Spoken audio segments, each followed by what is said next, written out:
Alright guys, the robot voice is back for the sake of this video's upload time. This game is called The Beginner's Guide and I heard it was good so I picked it up.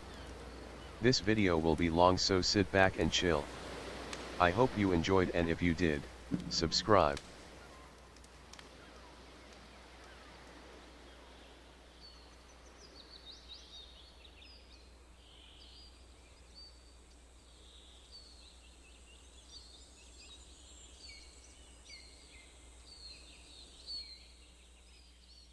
Hi there. Thank you very much for playing The Beginner's Guide. My name is Davey Wreden.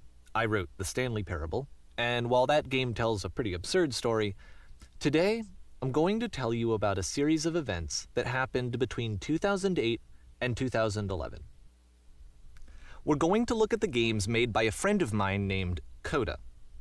Now these games mean a lot to me. I met Coda in early 2009 at a time when I was really struggling with some personal stuff, and his work pointed me in a very powerful direction.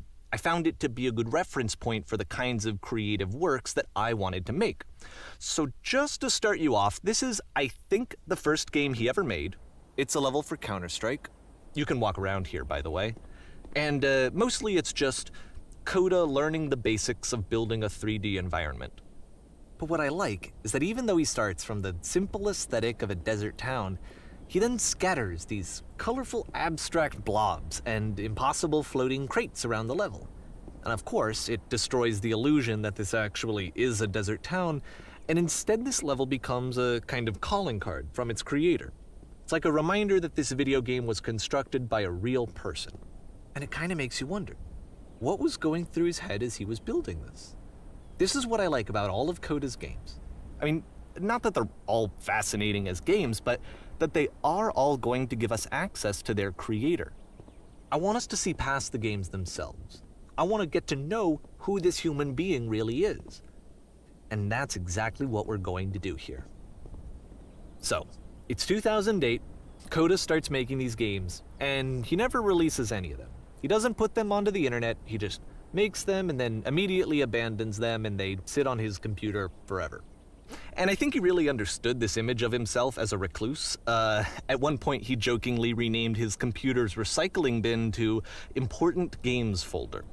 So, you know, this was just how he worked. He tended to crank them out one after the other without even really pausing to try to understand what he had just made, until suddenly one day, he just stopped. In 2011, that was it. He made his last game and then he hasn't made another one since. And that's why I've taken this opportunity to gather all of his work together, is because I find his games powerful and interesting, and I'd like this collection to reach him, to maybe encourage him to start creating again. And if the people like you who play this also happen to find his work interesting, then I'm sure it'll just send that much stronger of a message of encouragement to Coda. So thanks for joining me on this. If you have a particular interpretation that I haven't mentioned here, or if you just need to get in touch, you can email me at daveywreden@gmail.com. Okay, that's about it for introduction. Let's take a look at Coda's first proper game. As each game is loading, I'll show you the date that it was completed. This first one was made in November 2008.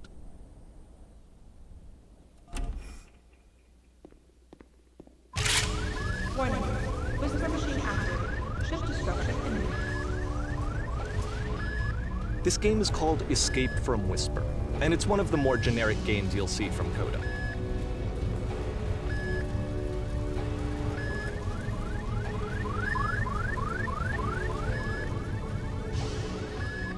You can click to fire the gun.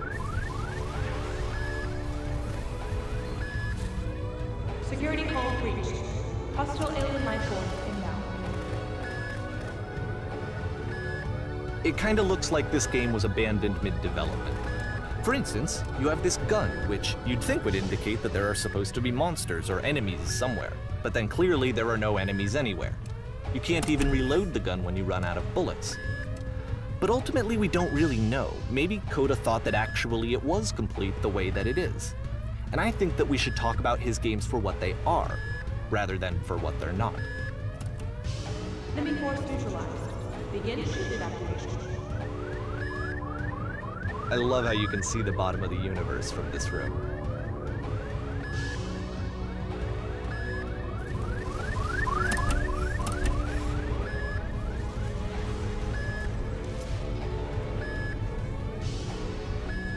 apparently this space station has a labyrinth on it. Sure, I don't know. There's really no reason for it that I've ever been able to discern, so in the interest of time, I'm just gonna skip you on past it.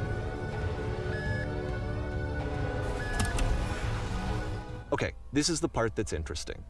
The game has this narrative about the whisper machine and how it has to be turned off, and then you get to the engine room.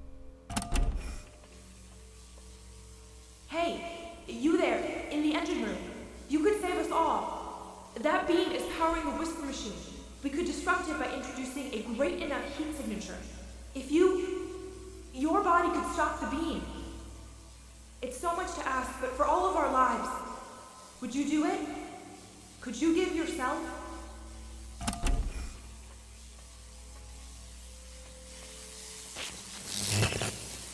Let me pause here for a second.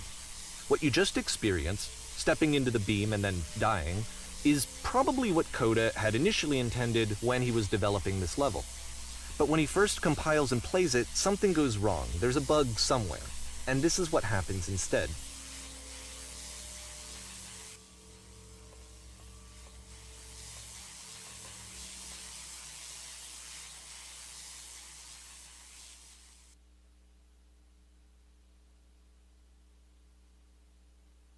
The beam causes you to start floating.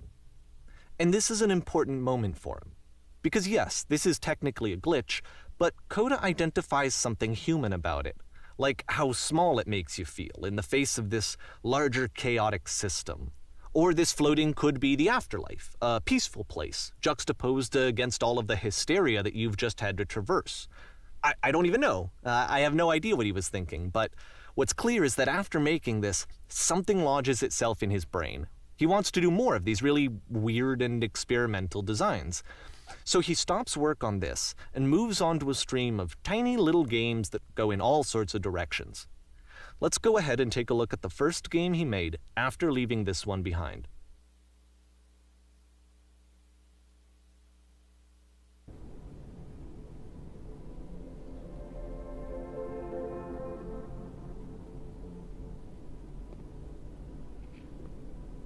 Yep, in this game you can only walk backwards.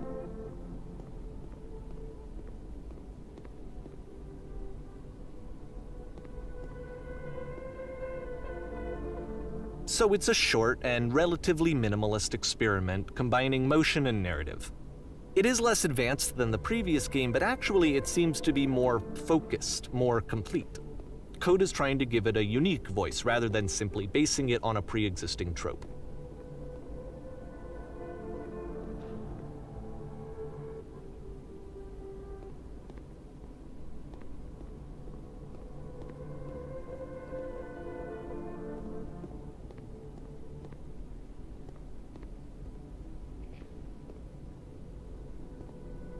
It's a short little thought, it says what it wants to say, and then it ends. Didn't need anything more than that. Which to me is why it works, because it gets out quick. Okay, next one.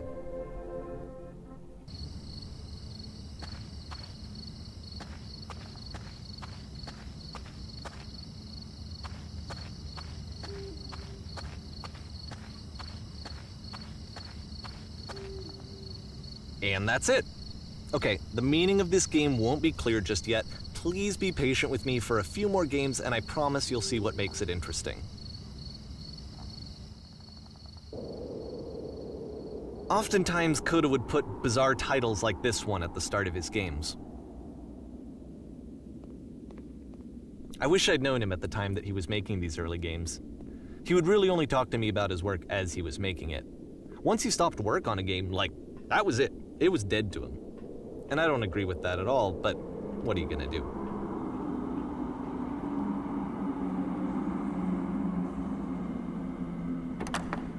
Once you've been slowed to an absolute crawl, the door at the top of the stairs opens. So why, if Coda's not showing these games to anyone, why bother opening the door at all? Well, to show you, I'm modifying the game here so that when you press enter, it'll bring you back up to full speed so you can enter the door for yourself.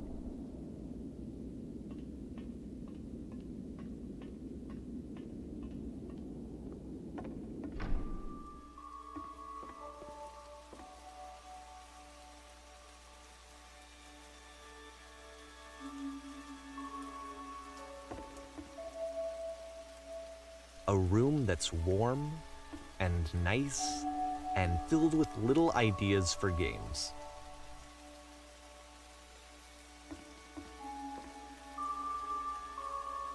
Coda would often tell me that he didn't mind if people thought of him as cold or distant. He said that he knew that he was actually a vibrant and compassionate person, but that it takes time to really see that. It can be a very slow climb to get there.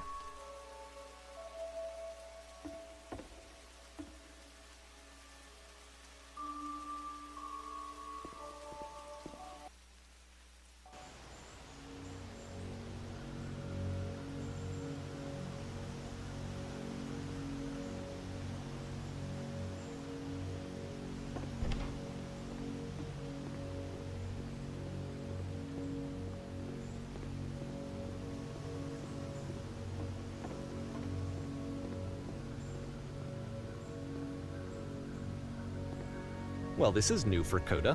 It's an actual puzzle. Go ahead and see if you can solve it.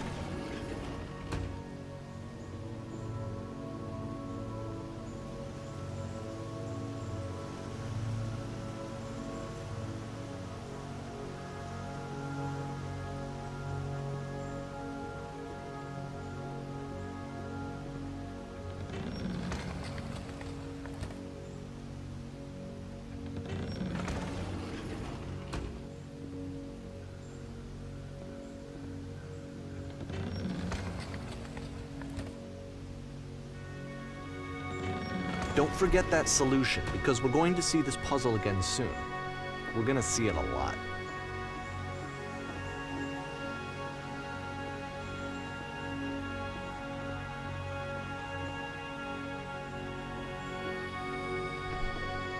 So that seems to be it, right? You walk down a corridor, you solve the puzzle, you get to the end. Simple enough. All right. Now I'm going to modify the game again so that when you press enter, it'll remove all of the walls from this room.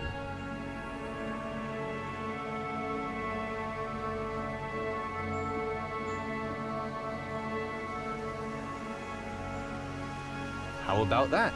There was more to it than we had any way of knowing. I actually find it funny that this game comes after the Stairs game, since they essentially convey the opposite idea. So, in the Stairs game, a dull exterior concealed a rich interior. And then, in this level, a dull interior hides this fantastic outer world. Either way, I think that the point is the same, is that most of the time you don't get to know what you're missing, or even that you're missing anything. That's not your role as a player. So if your role here is not to understand, then what is it?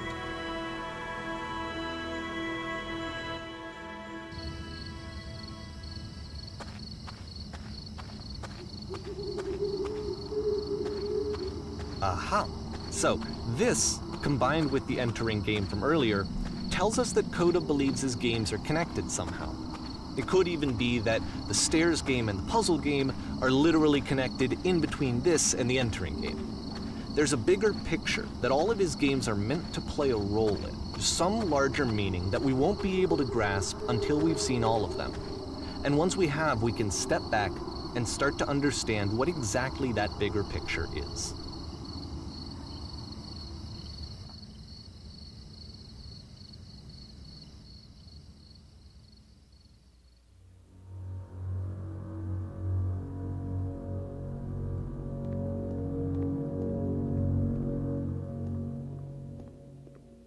Let's talk about video game development for a second. Every video game runs on what's called an engine, which determines what the game can and cannot do. So in other words, the engine is a set of tools for game development. To make all of these games, Coda is using an engine called Source. Like all engines, Source has certain things that it does well, and it has certain things that it does poorly. One of the things that it does very well is boxy linear corridors. That's why so many of Coda's games are set in these large, flat, empty rooms, is just because he's working with what the engine does well. The tools available to the creator shape what kinds of creative work they're going to end up making.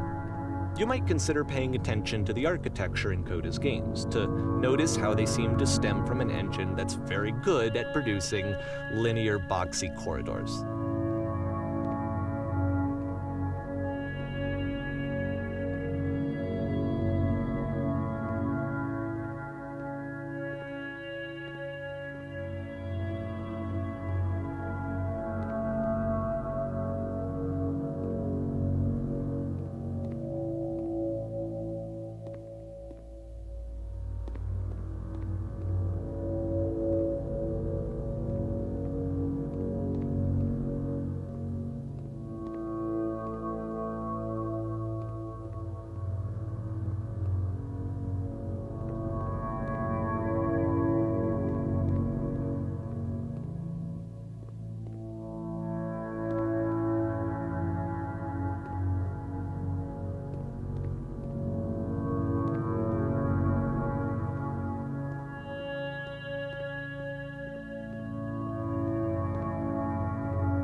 This prison, funny enough, in Coda's original design, the doors stayed shut for a full hour before letting you go. If you don't mind, I think we're gonna skip that. This is something that he and I used to argue about a lot. You know, whether a game ought to actually be playable, whether it means anything if no one can get through it. And I would always defend that, you know, all this work goes into the game, why not make it playable and accessible? And so we just got into heated arguments over it, and there was one time that after one of these conversations, he went home, and a day or two later, he sent me a zip file entitled Playable Games that was full of hundreds of individual games, each of which was just an empty box that you walked around in and nothing else. Believe me, I played every single one of those just to find out if there was like a gag hidden somewhere. There wasn't.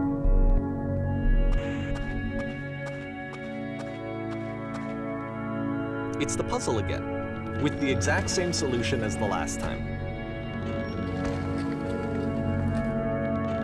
There's still no clear indication of what makes this puzzle so special that Coda is going to return to it over and over. But I promise I'll share with you my interpretation very shortly.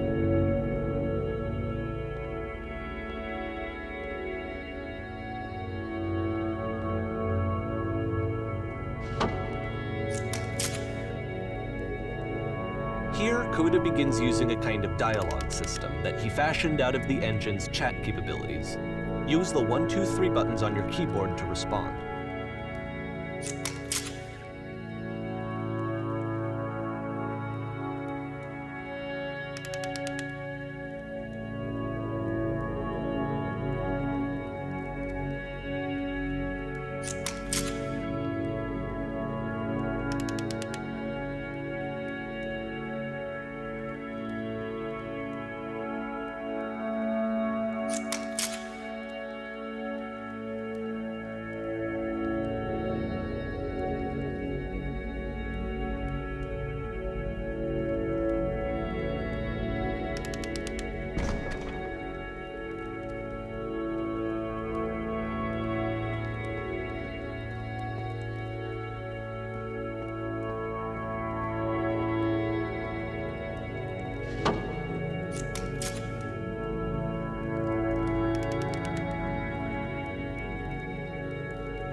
And so we make one last descent, down to the final floor of the level.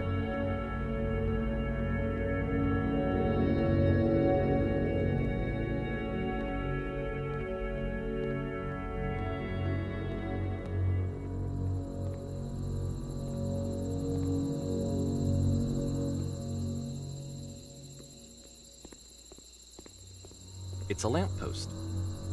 Okay, I can't tell you quite why, but for some reason Coda fixates on this lamppost. It's going to appear at the end of every single one of his games from here on out. I'll tell you what I think. I think that up to this point, he's been making really strange and abstract games with no clear purpose, and maybe you can only float around in that headspace for so long. Because now he wants something to hold on to. He wants a reference point. He wants the work to be leading to something. He wants a destination, which is what this lamppost is. It's a destination. We're going to see it in the work as well. His games are just going to become a lot more cohesive, a lot more fully developed, with more of a clear idea behind them. And as we go, that idea will get clearer and clearer and clearer.